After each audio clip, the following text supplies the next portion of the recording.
Festivali Internacional i Muzikës në edicionin e 9 të tij në Korçë, mbrëmjen e së shtunës u ndal në polin e eventeve në Drenov.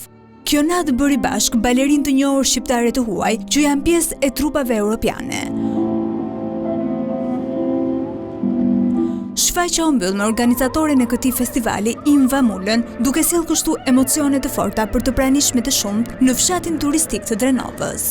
Romantizmi në skenë, kur arti bëhet romantik, atëre është sublim. Ishte një mbrëmje, do thoja, nga më të bukurat që ne kemi pasur në Mik Festival, pasi ishte kulmi i baletit botëror që vjen në këtë skenë edhe ndan emocionet e jashtëzakonshme. Edhe po ta shikoj dhe zgjedhja e gjithë numrave, e muzikës, ishte nga gjërat më sublime. Por një pjesë të mirë të artistëve, një koncert i tillë në natyrë ka qenë befasi e madhe për ta.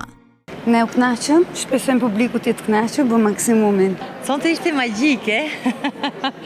Edhe me këtë pamje për ne artistët të pa imagjinueshme, frymëzimi ishte shumë i thellë edhe i ndritshëm. Oui, c'est la première fois.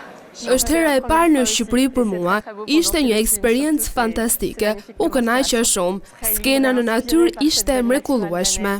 Ishte një magji e vërtet, përveç faktin sepse ishte ajo qershia mbi tort, ku ishte një mbrëmje dedikuar baletit, edhe vërtet pati një emocion të veçantë që të ndaja skenën me miqt, të ndaja skenën në këtë Korçë, në këtë vend kaq të bukur edhe me plot dashuri.